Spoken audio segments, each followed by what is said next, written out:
Welcome to the Voice of Retail. I'm your host, Michael LeBlanc. This podcast is brought to you in conjunction with Retail Council of Canada. On this episode, we're off to Calgary to catch up with Raj Grover, founder and CEO of High Tide, right after the announcement of the merger with Meta, creating the largest cannabis retailer in Canada at 63 stores. We talk about what it takes to run a cannabis retail network in the COVID era and still hit your gross margin and operating cost targets, the benefits of size and scale, and what comes next as Raj and his team work to make sure the 1 + 1 = 3 retail math happens post-merger. Next, we're back in Toronto to meet Drummond Munro, Chief Brand Officer, Superette, talking about the vision and operations behind their newest flagship retail cannabis store. A retail operations and brand veteran, Drummond talks about the lessons learned from the original flagship in Ottawa, the benefit of a slower-than-faster expansion plan, and what comes next for this innovative and much-talked-about retailer. But first, let's check in with Raj from High Tide. Raj, welcome back to the Voice of Retail podcast. You know, the last time I was thinking you and I were together, it was on the stage of Retail Council of Canada's Retail Cannabis Forum. I picked up that conversation for a very popular podcast episode. So it's great. I wish I could be seeing you in person, but it's great to hear your voice and great to reconnect. Listen, it's my pleasure being back. Not on the stage this time, but at least over the phone here, Michael. So no, definitely really nice connecting with you. And it was a really good program last time we got together. So looking forward to this one. Well, fantastic. Well, for those who may not have heard that episode and who may not know as much about you and High Tide as I do, give us a sense of your background, a bit about yourself, and a bit about High Tide, the organization. Absolutely. So, the High Tide story began in 2009 when I started this independent smoke shop chain called Smoker's Corner, and in its peak took it to 19 stores. And this is just a smoke shop chain selling accessories only. So there was no cannabis, always legal.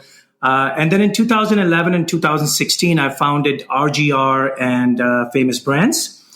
And these are our distribution companies that design, brand, manufacture, distribute, and retail and wholesale proprietary and licensed smoking accessories. So, when I say licensed smoking accessories, we have some very high-end licenses like Snoop Dogg, Paramount Pictures, Sony Pictures, Lionsgate Studios. So we have these studio relationships, and we get to brand the paraphernalia from these various movies and artists and then distribute it internationally. So that's sort of the just prior to forming High Tide. Then in 2018, I started developing Canna Cabana, thanks to Trudeau, when we had the clarity that we're going private, and Alberta decided to go the private route. In 2018, early 2018, started working on developing Canna Cabana, and then post-legalization, launched our stores.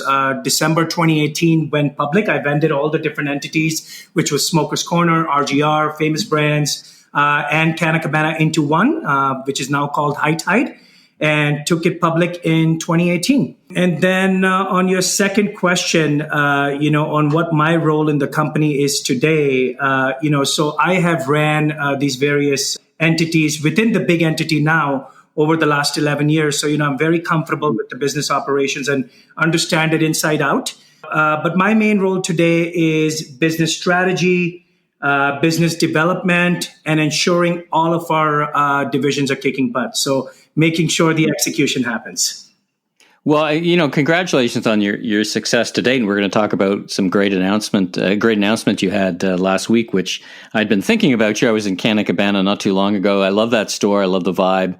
You do a great job. I love your website too. I love how Andy gives a little descriptions of the product. It's fun to hear his voice online. So that's well done. I didn't appreciate some of the licensing was international. I thought it was for Canada. So that's new, exciting news. But let's get to your exciting news that last week. You're now, I think, becoming or have created the largest cannabis retailer with the largest revenue projections in Canada. Tell us all about it.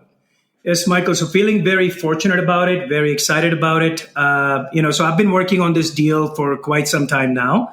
And fortunately, the timing was right now and we made it happen. Mark, the CEO of Meta, appreciates High Tide's operational efficiencies and our industry-leading gross margins. So he was also equally excited about the transaction.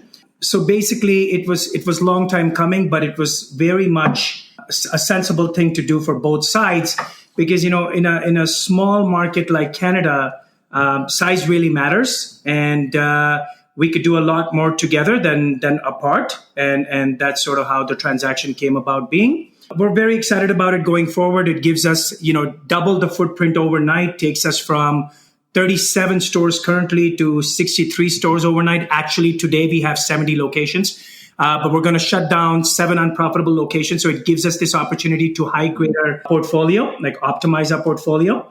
And it took us 2 years and a ton of capital to get to even 37 locations. So with this deal, we practically double our size overnight. But we're going to continue to build organically as well. So we're going to continue to build the Canna Cabana brand, and we'll see where that goes. But at least to begin with, right off the bat, we're starting at 63 locations. And this also helps, like I said, in a small market in Canada where size really matters because there's redundant public company costs. There's other expenses like, store optimization and some of the other things that we can look at, and some of the other things, because you need to have like a base level of locations to even become profitable. And I'm sure you're looking at this in the landscape today. There are not many retailers that have even delivered adjusted EBITDA yet. We became the first ones to do it, and Spirit Leaf, congratulations to them. I heard yesterday they delivered adjusted EBITDA. But with this deal, we get immediate scale on delivering some of these metrics and optimizing our stores, and making better use of human capital, where you can have one manager assigned to more stores now and more efficiency there. Cut down staffing costs, which is really a big expense in Canada, or big expense in North America, which is your personal expense. Sure. And then also, it gives us white label opportunities. So we can we want to launch a company called Cabana Cannabis Co. So it's a sub brand. And underneath Cabana Cannabis Co., we want to develop our own high margin products in partnerships with some of the LPs. And that also helps now to develop those products at scale, because we have 63 locations. It makes our life that much easier to get into that business. And then again, we've also identified some low-hanging fruit in meta stores. So, we know that some of the meta stores, or most of the meta stores, are underserved with accessories. And that's not their fault. It's simply because, this is not anyone's business, but it's been High Tide's legacy business. For sure. We get to optimize these stores fully with the accessories. I touched this a little bit on our previous podcast when we were talking, and when we met on the stage, that we like to consider ourselves, or we like to call ourselves, the one-stop shop of cannabis. And that is because we've got a very large amount of offerings for our customers. And now we get to present these same offerings to our Meta and New Leaf customers. So, we're quite excited about this opportunity to further enhance gross margins, both on the white label side of things, as well as the accessories. And that will help with at least 3 to 4% growth on accessories in the Meta portfolio of stores, which will in turn help with gross margins. And then it really is the heritage of your organization with the accessories and the focus on the gross margin. I mean, you brought to the retail cannabis business a real discipline. I remember thinking about it, and even as I look through the sense of this deal, I mean, why, as you're walking through, why not just grow organically? I mean, the first 18 months of retail cannabis were slow and difficult. Challenges of supply, challenges in regulation. Some of those haven't gone away, but I can see now that that scale. Now you have some increase. You get to regional sales managers, you get to some other costs, but you get to spread out a lot of those costs, if we call them in mid costs, over a broader base. Because I do talk to retailers in retail cannabis who are struggling with the gross margins because they, various methods of distribution across the country, right? So it's really that efficiency of putting the accessories in that's going to help you, go beyond, right, and increase those gross margins, right? Oh, absolutely. And, this is the one regard where High Tide is truly fortunate, because our legacy business is so diversified. We are a e-commerce retailer of smoking accessories and CBD products through our e-commerce platforms like grasscity.com and cbdcity.com, which have substantially higher gross margins than retailing dry flower, for example. Yeah. So we get to pick up a little bit there. We get to pick up a little bit from our wholesale business, which is RGR and Famous Brands. Those gross margins are also close to 40%. So our blended gross margins are close to 38 and 40% when, Michael, the industry norm today in Canada is around 31%. And it's no one to be blamed. It's just the reality of the business of what it is in Canada. And, all of the regulatory challenges that we deal with and the illicit market, which continues to remain very, very strong in Canada. Yeah, it's an expensive format to run, right? For all those reasons. So congratulations on that. It's wonderful news. It's great to see that kind of momentum. So again, congratulations on that. Let's take a step back and talk about operating in the COVID era. So, as I've talked to many people who have operated retail stores, they found themselves in the midst of this pandemic and having to change their operations. It's funny, as retailers, we try to eliminate as much friction as possible. Some days it feels like it's nothing but friction, from masks to keeping the employees safe, which is so important. But, on a day-to-day basis, walk me through how your team was thinking about adjusting to the pandemic. Store employees are so important in all your formats and trying to adjust to this. So what's your current thinking about how you run the operations in what is probably, the COVID era for now and at some level for the next 12 to 18 months? How do you think about that on a day-to-day basis? So, Michael, COVID took everyone by surprise, obviously, but, I have to give big kudos to my ops team that was on the ball immediately. The one good thing that happened on our side, that we took this opportunity to not just, survive, but to absolutely get leaner in every regard of the company, because, it's going to be survival of the fittest. And when COVID came, and that's already the reality in cannabis. And then when COVID came, it just went into a whole different level. So, we went into daily senior management meetings, a couple hours every day on just making sure the execution was happening. Our ops team has done a great job adapting quickly to the changing environment due to COVID. And, we had to plan our procurement of PPE supplies for staff and customer safety for 37 locations. And, keeping logs of this equipment, this is all new stuff for us, right? Like we want to be managing and running our business, but now we've had to get involved, on the PPE supply side of things, which is not always easy because it's also competitive right now. Every business needs these supplies, so we need to be on top of it. So that was a bit of a change, but I think we've handled it very well. And then also installing some of the protective measures in our locations, like screens over the cash tails to protect our customers and to protect our employees, including other social distancing measures, such as having security guards in our busier locations. So they can then regulate and ensure that customers are socially distancing in the stores. Yeah. And not unique to retail cannabis operators, but with the high demand at some days, like a Friday, you've got to really be careful about how many people are in that store at the same time, right? So that it just introduces a whole other level of admin and cost, because now you got to manage that even more carefully than you were before, right? Oh, absolutely. Absolutely agreed on that. So that's what's happening. We've got an additional list of things to do on top of what we were already doing, trying to, increase our gross margin. So obviously, the COVID era is not helping with these additional expenses and also the time resources, right? It's all time on our ops side. But I think we've risen to the occasion and we've handled the challenge well. The one thing, if I can say, where we are still seeing some challenge is the physical store visits by management, right? So especially because, a lot of our stores are spread out across geographies and travel is tough in the COVID environment. But the store visits are necessary to maintain our standards and to keep our staff morale boosted. So, that's a bit of a tougher situation to handle, but we are also overcoming that and trying to methodically tackle that as much as possible. So all in all, I would say that, I'm very proud of our ops team. We've risen to the occasion. We've done a good job. And hopefully, with more and more provinces opening up and business restrictions losing and travel becoming a bit easier, although not much less riskier, but at least a bit easier. I see some hope ahead for sure. When we were last on the stage, it was November, and it was really the early days, like literally the early days of the 2.0 products being released. And of course, they rolled out throughout the coming months. When you're thinking about 2.0 products, whether it's concentrates or beverages or any of those, have they met your expectations from a customer demand, from a quality, from an assortment?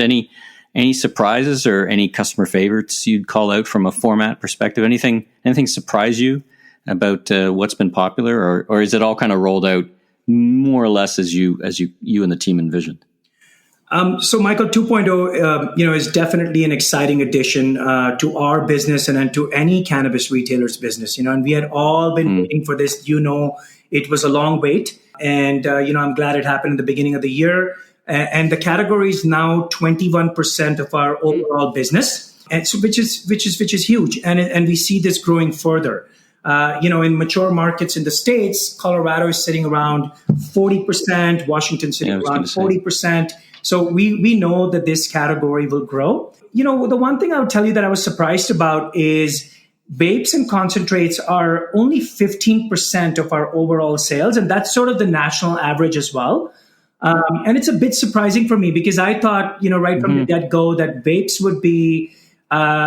would receive a great welcome, and we would be at least around 25 to 30% of the overall market share for cannabis products. But then again, I also think that price plays a huge role. When these cartridges first came out, we're talking about a gram being sold for $85 to $90 retail. And, and as retailers, we're still only talking about 35% gross margins.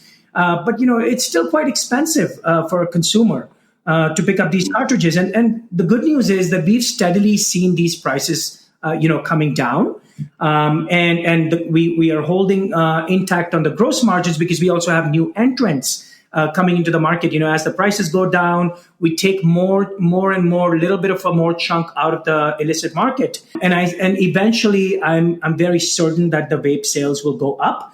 But that was a bit of a surprise for me. So that one thing I can remember for sure. And then if you want to say see what are the one or two biggest darlings of the consumers that like 2.0 products, I would have to say vapes, number one, vape cartridges, and then gummies, number two. These two are the clear winners as customer favorites. And then infused chocolates would be number three for our store. Oh, interesting. And back to vapes, I think they had a bit of a rough start just because what was going on with vaping in the industry overall. And, I think you and responsible retailers and manufacturers caught up in that a little bit. I think that'll all wash the way through, thinking back to early part of the year, right? So I think that might have had something to do with it as people kind of look to change, maybe. Who knows? I totally agree with you on that because early days that was the launch of vapes, right? Like that's when it was just bad timing, right? It was just bad timing. Right? I do agree with that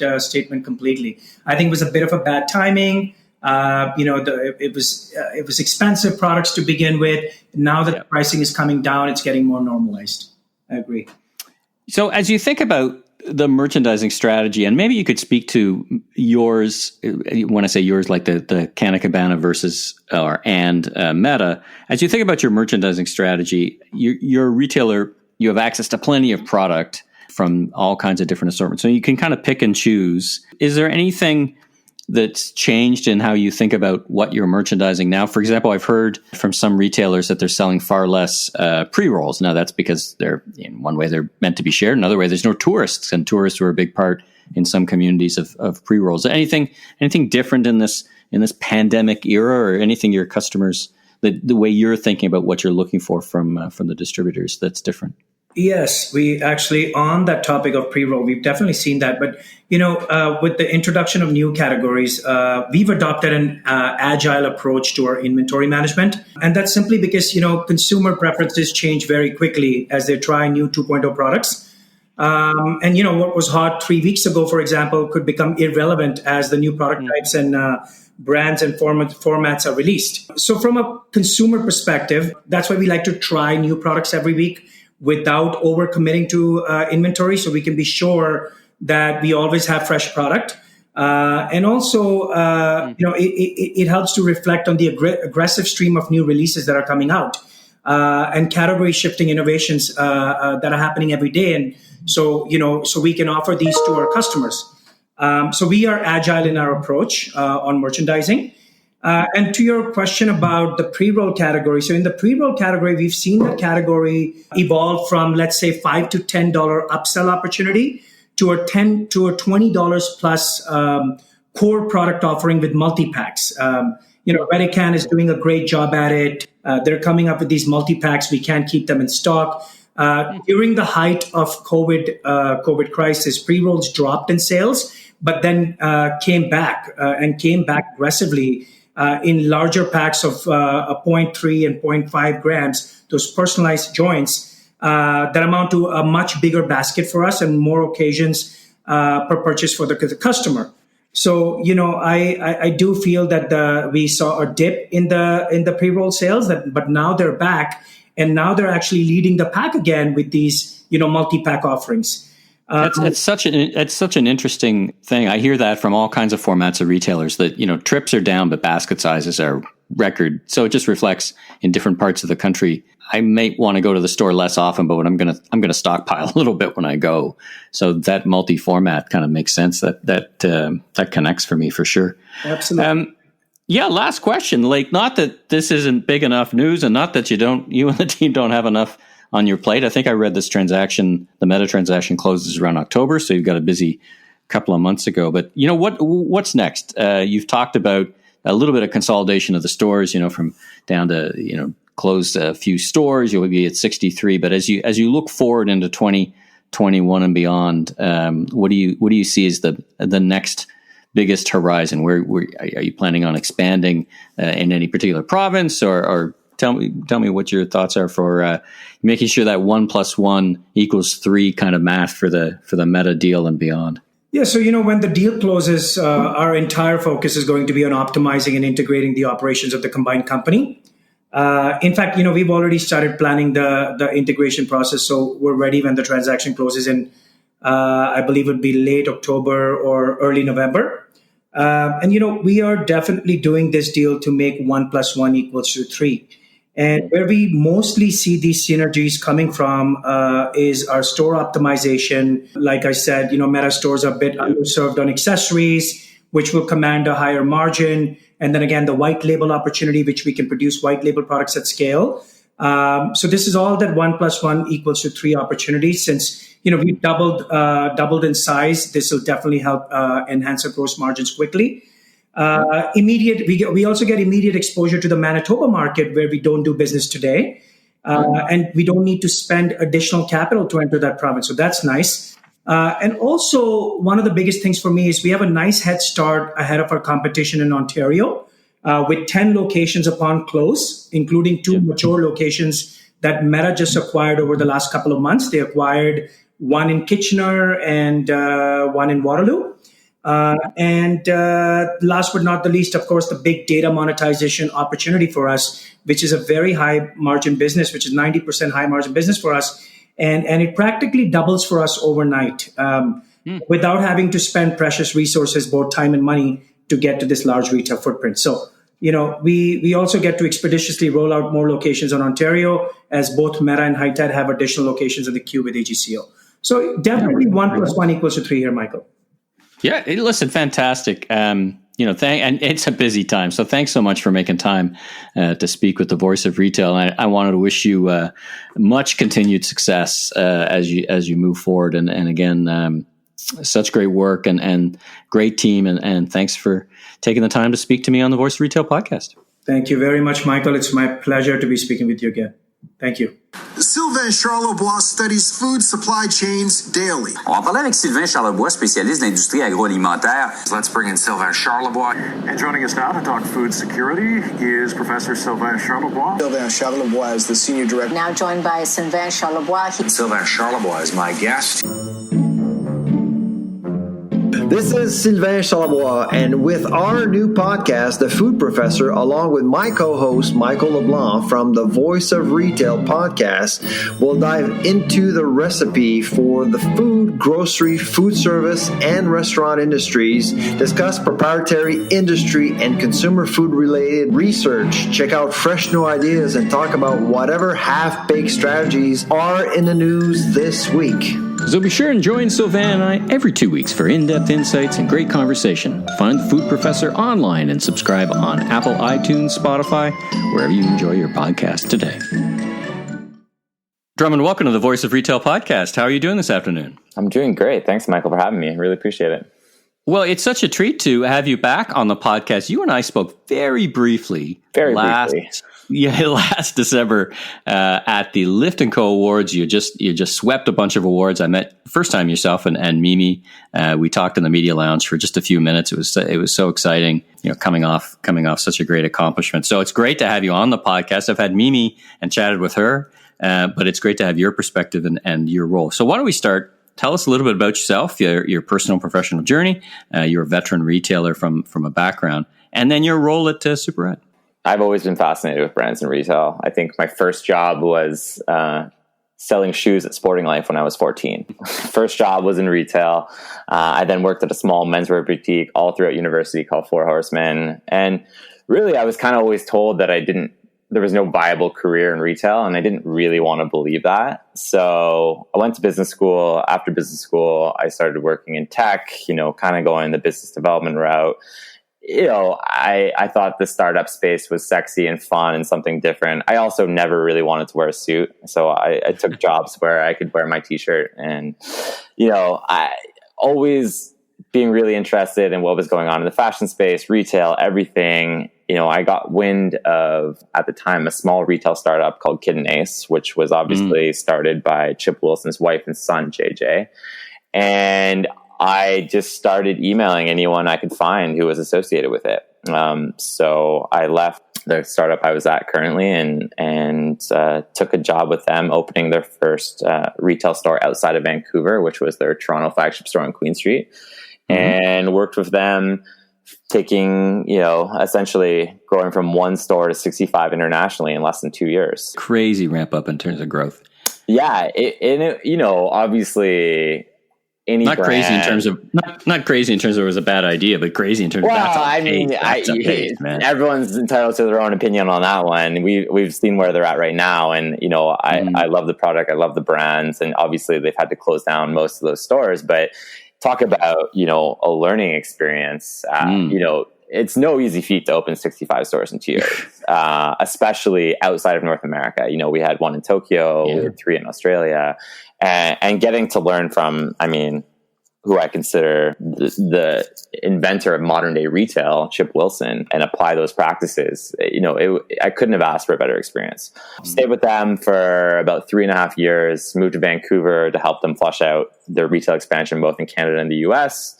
I sort of saw the writing on the wall, which was, despite great retail experiences and great products, I think things moved a little too quickly. The stores weren't productive.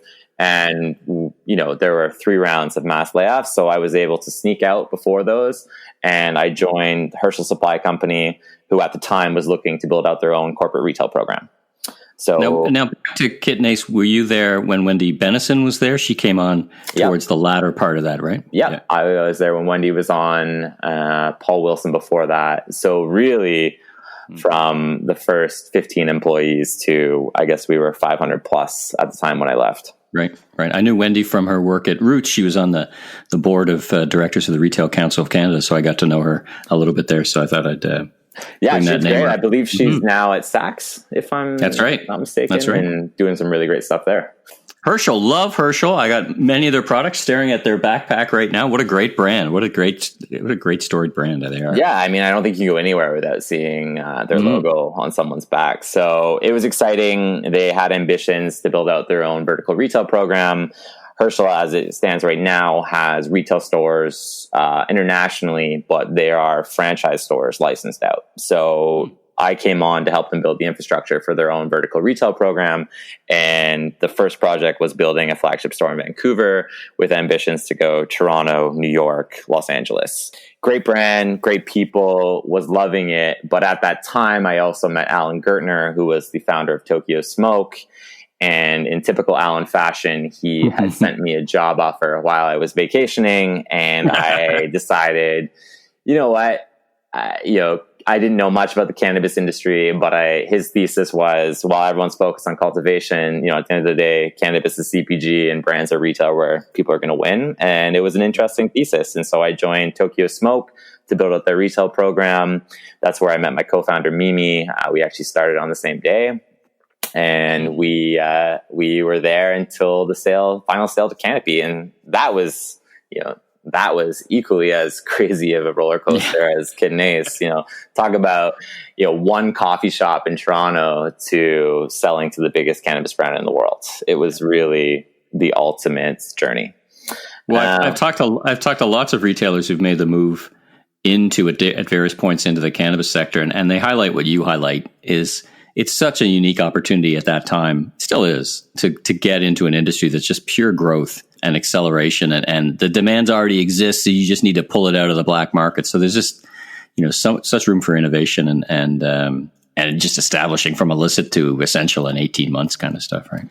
Yeah, and you know what? To be honest, Tokyo Smoke should get credit where credit is due. Their idea of building a cannabis brand pre-legalization by introducing these showrooms, these cafe retail showrooms as a physical touch point for the brand was really innovative. No one else was doing that at the time. And so honestly, when I joined Tokyo Smoke, no other cannabis retailer that you see today existed. They may have had a PowerPoint deck and were going around trying to raise money, but there was no one with a physical presence at that time. Stayed there until the sale to Canopy. Mimi and I were offered pretty cushy gigs with Canopy, but we really wanted to do something ourselves. And, that is sort of the origins of Superette. And so we started Superette in September of 2019. My role there essentially is, chief brand officer. And what does that actually mean? I focus more on the brand and retail side. Everything from designing the retail stores to curating the product assortment and then the visual identity of the brand and how we show up. It's sort of all the really fun areas that you get to play with. I've had the opportunity to interview your co-founder Mimi on the podcast, but for the listeners who don't know, tell us a bit about Superette. How many stores?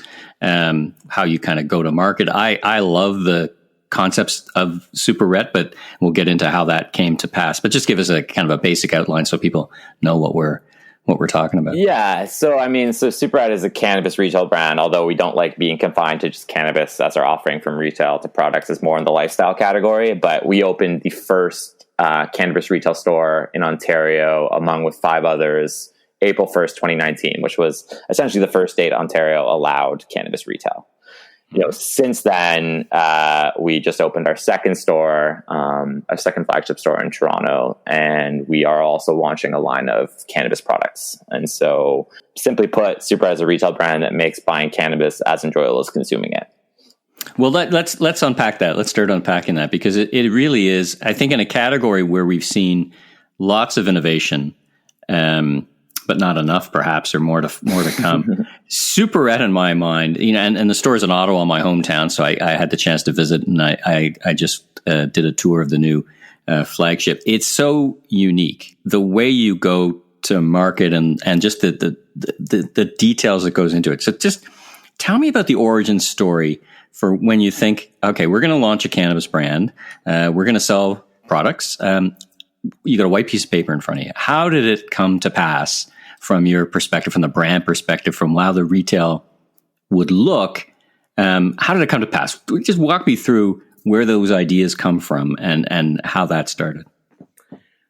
Yeah, I would say we take it a couple steps back and actually figuring out what the visual identity for Superette was prior to even owning a retail space. And then, that started with doing sort of an analysis of what currently existed in the market. And, I don't want to sound inherently negative here, but there's essentially a spectrum that ranges from legacy store to Apple store. And now you are seeing a few people play in between that space. But at the time, you kind of fell into one bucket versus the other.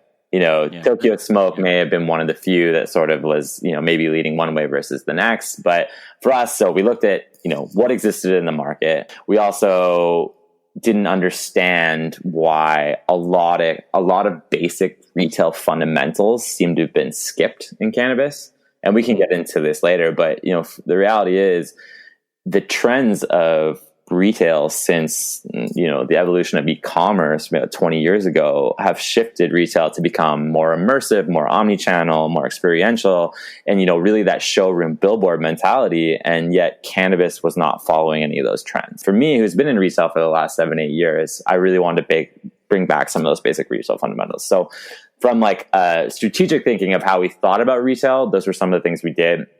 From a visual identity perspective, Superette itself and its name stands for, it's essentially a compact food market. And so when we were looking at the visual identities of what existed, is we wanted to create something familiar and fun. For us, actually playing into the physical design of a true Superette, which you can find in most places in the world, which is that neighborhood corner bodega, which also has that community feeling about it. We were able to pull physical design inspiration from things like a supermarket, a deli, a bodega, all these things that are inherently familiar to a consumer.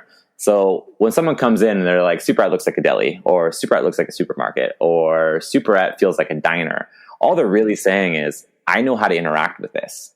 I know that if you give me a stool and a bar, I can go up and sit and ask, what's on tap? But in a cannabis store, it's like, what do you have available for me? In an industry where everyone has made assumptions that cannabis is this new product and therefore there's some new way to shop for it, this was bringing it back to basics. Well, I've toured, as I'm sure you have, toured many concepts in the States as well. And it really resonates with me because you walk into some of these, the Planet, the big giant one in Vegas, and you just don't know where to start. I mean, once you're past the special ops armed guards, which is disconcerting enough as a welcoming retail experience, you're looking around and you just don't know where to go. The people are great, but it's really a foreign environment. So I love the idea of pulling that in together. So you decide that the Superette concept, and it's really, I'm going to put up some visuals, and I encourage everybody to check some visuals because it's almost hard to describe. And you've really evolved the store look, I found, from the Ottawa store, which was more diner, to the Toronto flagship, which has more elements, I found, of the broader kind of Superette bodega store. I mean, fun little elements like a hot line to order up some food and the flowers display. And again, it's hard to describe these visuals. How did you evolve that concept for it? I mean, there's still some things that I can tell I'm in a Superette store. There's no question. Your branding is very consistent, but you seem to really think more about it in the Toronto store. You had a bit more space, but tell me about that. How did you think about, okay, now we got Toronto and a few more stores. What's the next evolution? How did you walk through that? Well, I mean, to be frank, it's an evolution because we have more time and resources to really flush out our vision and retail experience for the brand. For everyone who's listening who didn't understand what the initial process looked like for licensing, is the government announced a 25 store lottery. And then as soon as that lottery was granted, they said, hey, you have 6 weeks to get your store open. Right. And anyone who's ever built out a store or worked in retail, 6 weeks is not enough time. You can't even get your permits in time for 6 weeks. And so, let alone in a heavily regulated, vaguely sometimes regulated, but heavily regulated retail environment, right? Lots of rules to follow. You're not like at Kit and Ace where there's not the kind of lock up the product kind of rules and product movement rules, right? It's quite an achievement, actually. Yeah, it's you don't even have enough time to engage an architect and get custom millwork and go all these things. And, for us, the Ontario rollout has been a bit of a blessing in disguise in the sense we got to build a retail brand organically and learn from our mistakes. We didn't build a brand that started with 15 stores. We built one and perfected the experience. We learned from what didn't work. And this is sort of what's been counterintuitive to this industry is someone says, I'm creating this brand and we're going to build 20 stores. Yet they've never had one open to actually see how people interact with the elements of their own store. And so, let me pull on that thread for a bit. So tell me about what in Ottawa you said that didn't work. What are those things? We don't like to dwell on those things, but they're good learning experiences. What is it that you thought would work that didn't really turn out the way you expected? Anything come to mind? Yeah, I mean, there's a lot. I mean, it ranges from the actual customer journey and how people navigate the store to specific elements of, I initially envisioned the store being split between this express model and this like full service model. Again, when it probably would have worked if the store was less busy, which is never a good thing. But when you have the volume of the store in Ottawa specifically, it didn't work. And so it's everything from merchandising principles to, this misconception of education versus information and our training programs. And so, I'm going to be totally frank, we hit some things right on the head, and there's some things we completely missed, and other things we completely missed. We were able to go back and say, why did we miss this? And then because we have that constant feedback loop from people coming in the store, is we're able to really refine. And I think that's incredibly important, because in what other industry do you assume that I've created the best retail experience in the world, I'm going to roll out 30 stores without testing it out? The same millwork package, same customer journey, same ordering process. And if your assumptions are wrong, which, I'll be frank, I think most people have gotten it wrong, then you're stuck with it. And that's a problem. Well, and our friends at Target knew that problem and experienced that firsthand writ large, right? A couple of years 100%, ago. 100%. That's a great example. Exactly what happened. It's exactly what happened. Too much, too soon, too ambitious, going to be the same, underestimate the market, think you know the market. And there's the pure logistics. I mean, that scale, as you know, you can cover up and fix a few mistakes or sins with one store or 10 stores at their scale, but it's hard to do with 15 or 130, right? I mean, I think that's the lesson that I'm getting from you. For us, we're not a publicly traded company. We have no financial ties to any of the licensed producers. Store count isn't for the sake of store count. It's about building a brand that resonates. And, between myself, Lauren, Trish, some of the other people that you've met, Michael, we've all been with these big Canadian retail brands that have gone from, 6 stores to 100 stores to expanding in the US. And that ranges from Sage to David's Tea to Lululemon. And, we've seen the mistakes that are made in that process. Right on. All right. So, I was at your store in Toronto, as I mentioned, and I did a click and collect order, which was great. I joked with Naomi, who put this together. They should have picked it faster. I think you guys picked it in about 35 seconds. I got the email. It was like, this is great. I didn't go pick it up for a couple of days, but that was a great experience. The one thing I noted, and this is certainly not unique to cannabis retail, but how do you think through the interactions of your staff with customers now in the COVID era? So more so, I think, in cannabis retail, the associate's very important. And then that's the case of full service fashion, for example. But I found it must be a challenge. I mean, your first rule, make eye contact with everyone. Check. That's pretty much all I can do. Yeah. But it seems like, it's a little hard to hear sometimes. How are you thinking through that? Because, we're stuck with this for a while. Like this COVID era could be, pick a number.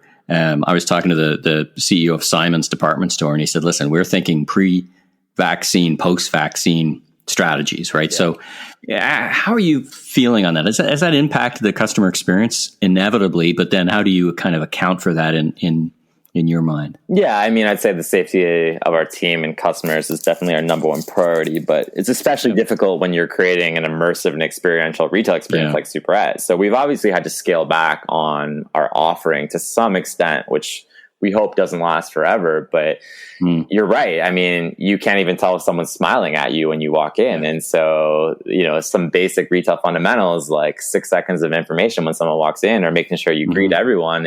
Yes, we can still do that, but we also want to make sure everyone feels comfortable. So honestly, my answer is going to be pretty basic, but it is like cleaning procedures, social distancing, how we're thinking about the customer journey in terms of just spacing it out. Obviously, for us, one of the big gaps in the cannabis retail market in general was there was never a super tactile retail experience where you could touch and interact with products. Well, now our offering was that, and now we have to scale that back because people don't want to be handling something that someone touched 30 seconds ago. And so, we are entering this new world of post-COVID retail, and we need to be strategic about it. What I would say is, on the brand side, if you're a retailer, find ways to connect with your consumers outside of physical retail.